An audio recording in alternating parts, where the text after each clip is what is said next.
and welcome to Walk the Walk. I'm Roy Counts, and today I am at Freiburg Place in the heart of the Auckland CBD. And my guest today is someone who would probably like you to leave your cars at home and ride a bicycle. Julie-Anne Genter is the Minister for Women and also Associate Minister for Transport and also for Health. So we're going to have a long chat with you, Julie, about your background, about the values that you stand for. When you had your son 2 years ago, you actually went on a bicycle for the delivery. But tell us about that. I like to use a bicycle to get around. Yeah. I don't think everybody has to all the time, but when I can, I find it really enjoyable. Yeah. And we had to go into the hospital to be induced for the labor, and it was a beautiful morning, a day like today. Yeah. So I said to my partner and my mother, my brother and sister-in-law were all there, and our car actually only seats 4 people. So they were going to have to make 2 trips. And I thought, wait, I could just ride the bike.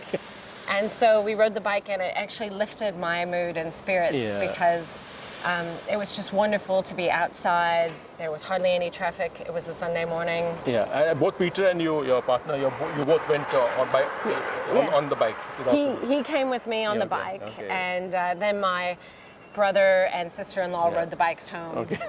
So Julie, you actually are an American. You grew up in California, right? Yeah, I grew up in California, mostly, and the Midwest a little bit. Yeah. So you came to New Zealand in 2006 as a student, right? I mean, you actually came to do your master's. Yeah. Is that right? I came to Auckland to do my master's at the University of Auckland. Right. So you did your master's in planning. In urban planning. Urban planning. Yeah, and I particularly focused on transport. Yeah. Because during my studies, I found that transport had such a profound impact on the way towns and cities develop and how they function. So tell us, what were the influences? While you were in America, you are living in a country which has got probably the richest country in the world, the capitalist economy, and also has all the resources. What is it about that which drove you to the green movement? Well, I really wanted to protect the environment and help take action on climate change. I think growing up near the sea and in a state with beautiful forests, really I felt that connection to the environment. But where I was growing up was so car dependent. When I was young, I couldn't get anywhere without a car. And of course, you can't drive when you're under 16. And that probably led me to think about how our cities could be more oriented around people and how they could look after our environment better. But also in America, there is horrific inequality. And for a rich country, I think it's really disturbing how many people don't have health care, don't have housing, don't have secure work. And now you can see in the response to the pandemic, things aren't going so well there. Right. You have mentioned somewhere that Auckland has picked, or rather New Zealand has picked up a lot of its urban planning cues from America. And the issues that America face are the same issues that Auckland is facing. Is that true? I mean, has Auckland picked up a lot of its cues from America in terms of urban planning, roads, and all of that?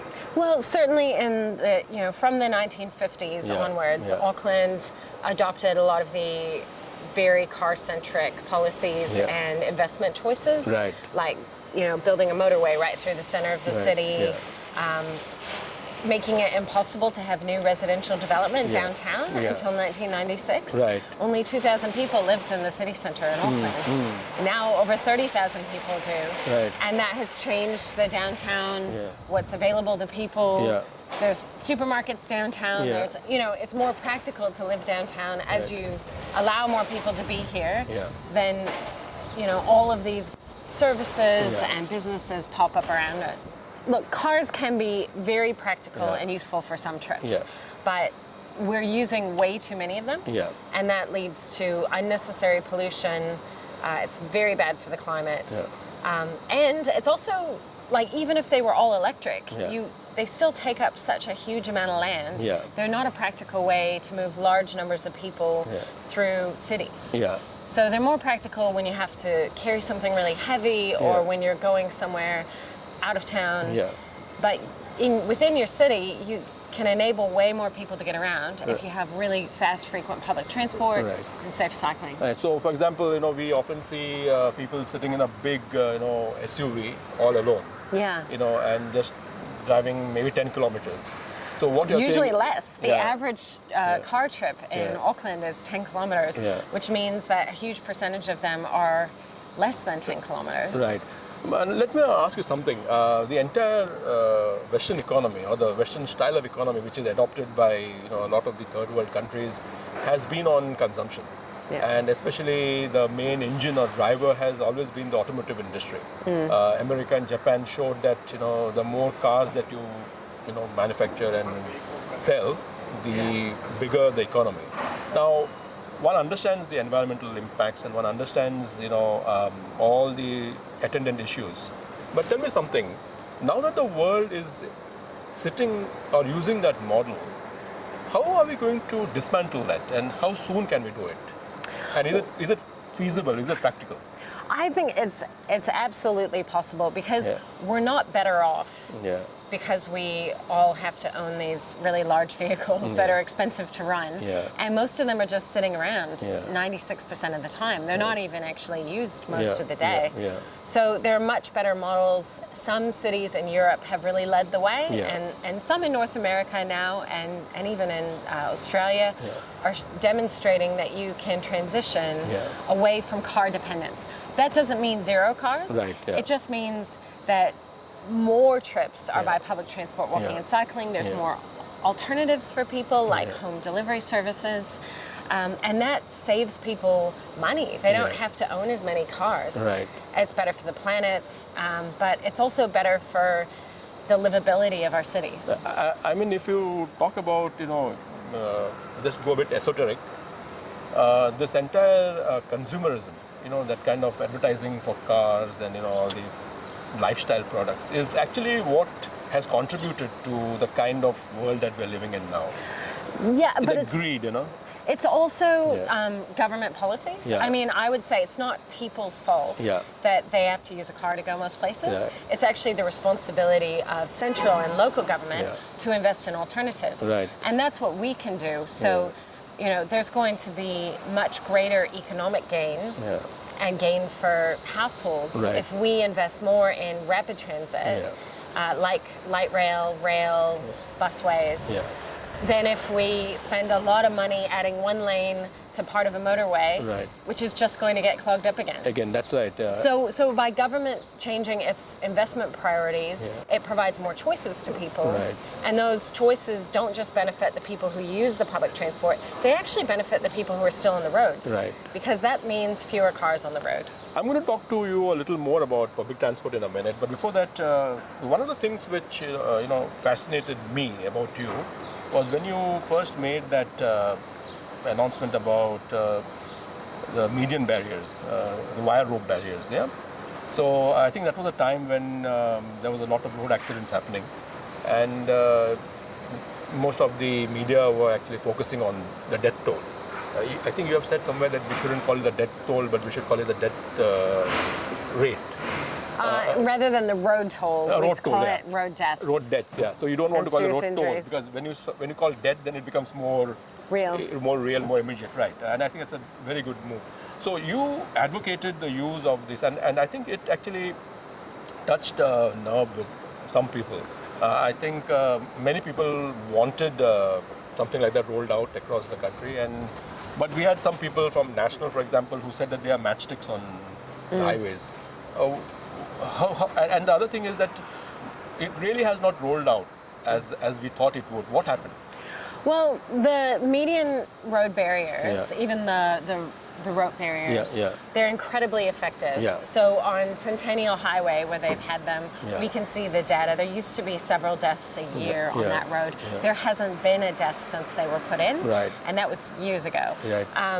It's true that NZTA has struggled to implement as much as I would have hoped they could have by now. So there have been some barriers to rolling them out quickly. And part of it is that, the transport budget, which used to be really focused on really big mega projects, is committed several years in advance. So when a new government comes in and changes the budget, there's still a whole lot of contracted projects, and it takes several years to start changing what those are.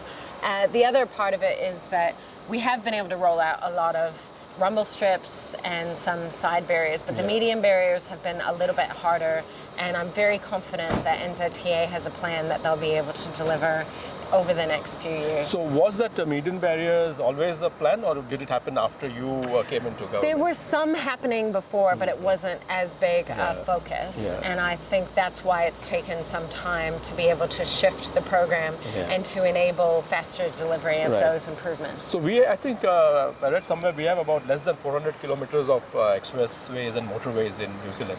And by 2029, I think we'll be a little over 500 kilometers. Are all these roads up to international standards? The motorways. I'm not talking about the 11,000 kilometer roads inside the state. No, I'm talking about the main motorways. Especially there's some that are perfectly good standards, but I think what the National Party showed us is that you could focus the vast majority of the transport budget on motorways and only deliver 200 kilometers in 10 years. Right. And we have 11,000 kilometers of state highway. So we need to do more cost-effective things that deliver the same benefits. And that's what median and side barriers can do. They can save as many lives and provide the same sort of time savings benefits as spending billions of dollars on a whole new offline highway. Is it because the roading lobby is too powerful? Is it because of big capital? Is that what you're fighting against? I think that, there's a few things to unpack there.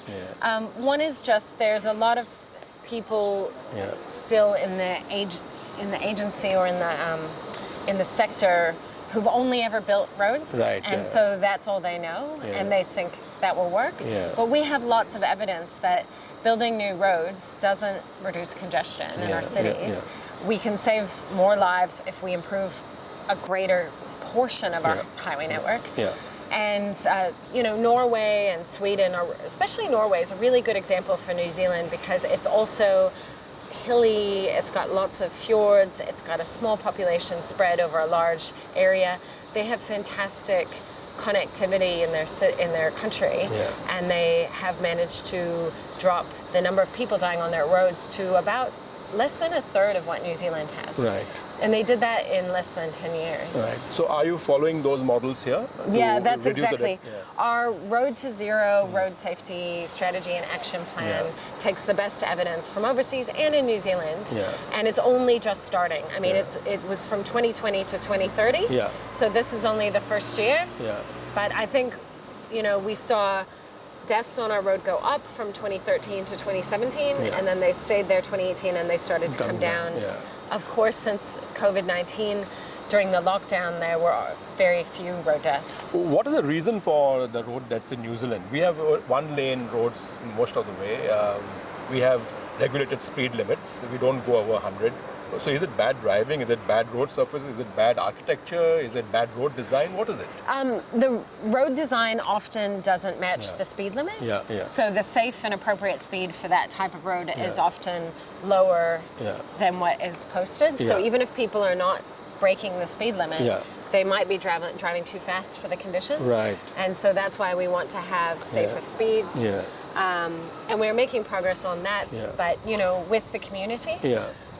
And the other thing I think is a lack of, median barriers, and the design of intersections could be better. What about driver training and licensing? Driver training and licensing is really important, and the licensing definitely needs to be improved to make it easier for more people to get a license. But all the evidence shows that, people will still make mistakes even if they're good drivers, and it's the road environment that determines whether they live or have a serious injury or whether they die. And so we can change that, and that's what Norway and Sweden have done, and Ireland, and they've made a substantial difference. Let's come back to public transport. Opponents your opponents would say that, it's all good that we can leave our cars at home or not buy our cars, but we can only do that when we have a very good public transport. Now, in places like Singapore and Hong Kong, the public transport runs like clockwork. The trains come to the station, just outside the station there are a number of buses going to different feeder routes, and then you may also have smaller buses going into the interiors. We have none of that in Auckland, and of course I don't think there's anything like that in the rest of the country. How are we going to build that public transport infrastructure? Because I'm sure, I come from a country where public transport is big and people rely on public transport. For example, in Mumbai, where I come from, the local railway network, it transports 10 million people a day. Wow. A day. Not a year, not a week, a day. And people rely on that, and that's the lifeline. But we have nothing of that sort here. We see trains and buses empty even in peak hours. How are you going to improve that? Well, I think it will take some time because for decades, public transport was underinvested in. Yeah. And we've tried to start to change that. But again, it will take several years to show the benefits of the changes we've made now. Yeah. But when I first came to Auckland, the train was not electrified. Yeah. The Northern Busway had only just opened. And in that time, public transport use in Auckland has grown immensely. I mean, it went from I think 20 million trips a year to over 100 million trips a year in a pretty short period of time. Right. But we need the city rail link. We need to be investing very quickly in that rapid transit. And I think we're not going to keep up with demand because people do. Every time you invest in it, people take the Northern Busway, they take the train. Since we've electrified it, so many more people taking the train. But we need to be planning now. And I would be honest, I don't believe in this term of government we've achieved as much as I would have liked. And I think the next term of government, we have to go much further and faster. And one of the difficulties is, we have a limited amount of money in our transport budget. So if we're spending all the money on a few really expensive highway upgrades, then we're not putting that money into much more effective transformational public transport projects. So, and that's why that has to be the priority. I think that it would be better actually if we had more local decision making, and arguably it's been central government in the past that held up rapid transit investment in Auckland. So there was a plan for a rapid rail network in the 50s in Auckland and in the 1970s and in the 1990s, and they all got nixed by central government. So I would say maybe local government needs more of the funding to make their own decisions. Now with the 5G and with the AI, we are talking about the driverless cars. I think what will happen is we will replace petrol-driven cars with electric-driven cars. We will probably have safer cars on the road, and we will have more efficient cars. Do you envisage a situation where we will have the same issues then, after 50 years that we are having now? Too many cars on the road, all driven by AI, no accidents, of course, because they talk to each other. So what's your vision for the future? I think that driverless electric cars could be incredibly useful and actually support more public transport and walking and cycling. Because when people don't need to own their own car, and they're paying for their car trip, suddenly actually public transport becomes much more cost competitive. That's right, so I think they can be a good part of where we start to say, what's in your transport toolkit? It's not just about your car. For some trips you'll take the light rail or the train. For some you maybe grab a shared bike, electric bike, and go part way and then jump on the train. And for others, maybe you're traveling with your family and it makes sense to get a car to pick you up. But what we do with our city streets is up to us. And there are a lot of benefits to making the city streets more oriented around people and not just as thoroughfares for cars. Now let's come back to your political ideology. So after you were not part of the Green movement in America, were you? I mean, were you part of a political party? That's what I mean. I wasn't part of a political party. I was aware of and supported the Green Party in 2000, but they had no chance because of the electoral system. So did your stint in Europe sort of move you towards that kind of ideology? What was that, that trigger which sort of which got you to join the Green Party once you came here? Well, as long as I can remember, I've just been really passionate about political issues, about protecting the environment, and about fairness, and about making sure that our society is fair. And that just matched up perfectly with the Green Party. When I moved to New Zealand, I discovered the Green Party was pushing policies that I knew were evidence-based, and they're actually mainstream policies in Europe. And I was surprised the Green Party wasn't receiving a higher percentage of the vote. And that's how I joined and got involved to help campaign for more green voice in Parliament and for these policies to be implemented, because I know they would really benefit New Zealand and that they're quite aligned with most New Zealanders' values. Right. So when the time came for you to, put your hat in the ring for the leadership, I personally remember that I was backing you because I used to follow your trajectory, especially in policy. And I thought that you had really good, ideas and really good, plans for New Zealand and for Auckland. So I was a bit disappointed when the Greens actually did not elect you as their leader, but I would have loved to see you as the Green Party leader. Thank you. I think there are many factors in choosing a leader, and I'm really privileged to be one of the first three Green ministers in a government in New Zealand, and I hope I have that privilege again next term. Right. So let's talk about your other two portfolios. One is the portfolio. You're the associate minister. I mean, you're the minister for women, right? So, what are some of the changes that you have brought about in your 3 years in office? I can tell you some really good news because we just got the data. Our biggest priority was closing the gender pay gap in the public service, and we have the numbers, and we've made substantial progress just in 2 years even. And we now have 50% of our government appointed boards are women appointees, and 53% of the senior leadership in the public service is now women. But we're also focused on ethnic diversity, making sure tangata whenua are well represented, people from different ethnic backgrounds. So we're making really, really good progress in just a short period of time. And I think that shows what can be achieved when you make something a priority. Right. And I think you are also in the forefront of what you call the period poverty. Yes. Well, luckily, with the Prime Minister's support, we were able to roll out free period products to all schools. There's already a trial happening this year, but it will be in all schools by next year. Right. Now, let's talk about your health portfolio as an Associate Minister for Health. I would have thought that you would have been more in the news with what's happening with COVID. But, is it because you are a coalition partner, or is it just because you're an Associate Minister that you have not actually been in the forefront? With the COVID response, I've tried to assist where I can, and particularly making sure people could still access maternity services. One of the biggest announcements I've made as Associate Health Minister was a huge increase in funding to primary maternity services. But with COVID, it's been primarily the Prime Minister and the Minister of Health fronting that, and I think that's okay. I've also had a lot to do with immunizations, and we've been dealing with an immunization system that was not geared up to deal with large numbers of flu vaccine and the measles outbreak, but I think we've made some good improvements there, and so we'll be ready for the COVID vaccine. As a planner, because you're known for that, as a planner, what if you were the Minister of Health, what would some of your key focus areas be in New Zealand?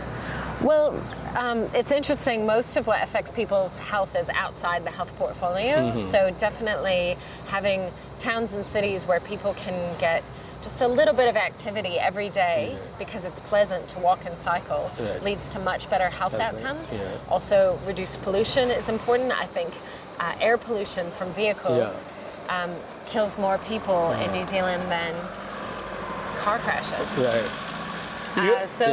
I think building healthy, happy towns and cities and healthy housing would make a huge difference to our health outcomes. So do you think New Zealand needs some sort of state-sponsored health insurance scheme? Are you for that, or? Actually, the Green Party's health policy, we have an interesting idea around making ACC an agency for comprehensive care, so that if you're off work because you are being treated for cancer, you don't have the same financial support that somebody has if they're off work because they were in a car crash. And we think ACC should be transformed so it can provide support to all New Zealanders whether it's an accident or another sickness or illness. I think that's really a fantastic idea because ACC is sitting on such a huge corpus, which reminds me that I think the Greens and I think you yourself are against ACC investing in fossil fuels. Yeah, tell us about that. I mean, will they be able to make that kind of money if they don't invest in fossil fuels? Well, I mean, it looks like renewables are massively outperforming fossil fuels now, and I think most parts of the world know that we have to change. Actually, using fossil fuels is an existential threat to our future. So it's going to be not good for returns, but also it's not going to be good for our health and our future if we continue to prop up an industry that's killing life on the planet. Right. Yeah. So how do you? What is your personal idea? How do you think that the world can be weaned off fossil fuels? Because over the last 150 years, the entire world economy is sitting on fossil, and then we have all this very bad techniques like fracking, for example, which I think is really destroying the planet. But how can we transition? Now, it's all good talking about renewables. It's all good Labour, making this thing about having renewable electricity by 2030. I don't think that's possible. I think that's an election gimmick. But maybe it's a step in the right direction. But how do you think we can go there? Because let's talk about windmills. It seems that the waste from the windmills is actually worse than the renewable electricity that they produce. I don't think that's right. I'm not sure. That doesn't sound right to me. Okay. But, I mean, the truth is that fossil fuels have become dominant because some people were making a lot of money off it. Okay. But it's at the expense of all of our well-being. And we're all actually better off with things like electric cars, solar panels. Some of that technology was available 30 years ago. Right. But it wasn't widely adopted because of the fossil fuel lobby. Right. But we will need some fossil fuels like coking coal to make steel. We need steel for infrastructure and renewable electricity. So for me, it's like we need to make a plan. And that's where government has to be involved to transition off fossil fuels. And we do that by making it easier for people to do things that are good for the planet, that don't use fossil fuels. Right. And we've started this with our Zero Carbon Act. That sets up a framework. We have the Climate Commission. They'll be making recommendations, and they use the best science. It's like the same as responding to COVID-19. Right. I mean, several months ago, you couldn't imagine that the borders would be closed, that you would have spent months at home. And yet that's what we had to do to face COVID-19 to save lives. And it's been a challenge, but we've been able to pull through together as a country.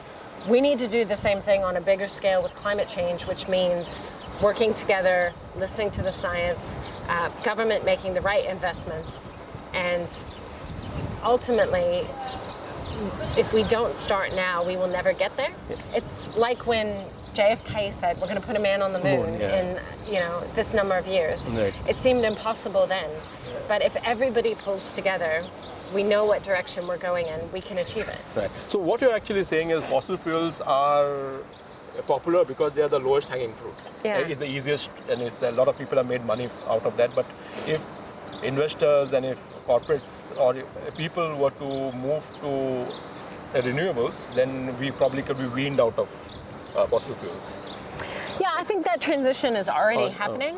There's way more growth in solar, wind, geothermal than there is in fossil fuels. Hydroelectricity is the cheapest electricity in New Zealand.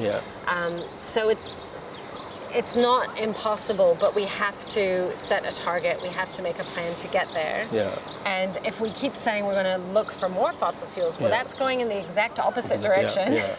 The thing about fossil fuels or big motorway projects or any big infrastructure projects is a very small number of people benefit. And so it's easy for those people to go in and lobby to get it. But the smarter things that benefit us all, we have to push for. And that's like home insulation, public transport, using less energy to get around and to have healthy homes. then that electricity that we need or the energy we need can be powered from clean sources. Right. So regardless of whether we transition to renewables quickly, at least what's happening with the Greens and people like you, you're at least starting a conversation. You're getting people to think, that there is a world beyond fossil fuels, and I think that's quite commendable. Thanks. Now, tell us about how is the campaigning going with the Greens? Because, before I talk about the campaigning, the last one thing which I want to ask you is, we have voices like you, for example. I've also spoken to Chloe, and she appears to be someone who has got some good ideas, but then we have also people on the far left, which sort of put centrists off the Greens, because you're sort of talking about issues which scare people. For example, your policy which you just announced about fertilizers. Farmers are scared of that, Or you announce, the policy about universal income or a wealth tax. How are you going to get people, on your side? Because currently I think, you're just on the cusp of 5%. We would like you to, be 15%, for example. How are you going to get those people, the people who are scared of from your, by the far left wing of your party? I think there are some people who will never agree with the Greens and never vote for us. Yeah. But there is actually quite a substantial number of New Zealanders who know that things have to change. Yeah. They know our waterways have been really damaged from the heavy industrial factory farming of dairy. Yeah. And they know that we need to change. They don't like that we have such bad inequality in New Zealand. And while the rich are getting much richer, we have large numbers of children growing up not having enough food to eat, not able to be in a secure home. Yeah. And for a rich country, I think New Zealand is a wealthy country. We just need to work together a bit more and share it around a bit more. So I think the first thing is I tell people to go look at our website because there's all the policy there and you can think about it for yourself. Yeah. I think our policies are not that radical. They're pretty mainstream. Yeah. No, that's in other countries. That's what I mean. Your policies are actually, pretty good when you go through many of your policies. It is something which will protect the planet. It is something which will help our future generation. But I'm talking about the far left, wings of your party who actually demand change now. And I think that's not reasonable. Yeah, and I think if you look at our policy, none of it is radical change now, but it is saying let's start on the path to get someplace much better. Right. I think that what's perceived as the radical far left in the party is more what our critics say about us, not who the Green Party is. Right. And because they have a louder voice, maybe people hear more from the National Party than they hear from the Greens. That's right. Yeah. So it's my goal and all of our goal, I think, to get out and talk to people and help them understand our values and why we're proposing the policies we are. Right. And to say, if you want a Green voice in Parliament, you probably have to vote Green. Right. So what's your outlook for the elections? I'm feeling quite positive. Okay. We have a lot. It's scary because we've been in government, and the reason small parties often don't get returned after being in a government is because their base feels disappointed they haven't achieved more. So we're getting the message out with phone calling because of COVID, and hopefully we'll be able to start door knocking in the next few weeks again. Right, fantastic. Well, Julie-Anne Genter, it was wonderful talking to you. Personally, I really think that you would make a great Green Party leader, and all the best to your campaign and maybe to your future. Thank you so much. Lovely to speak with you.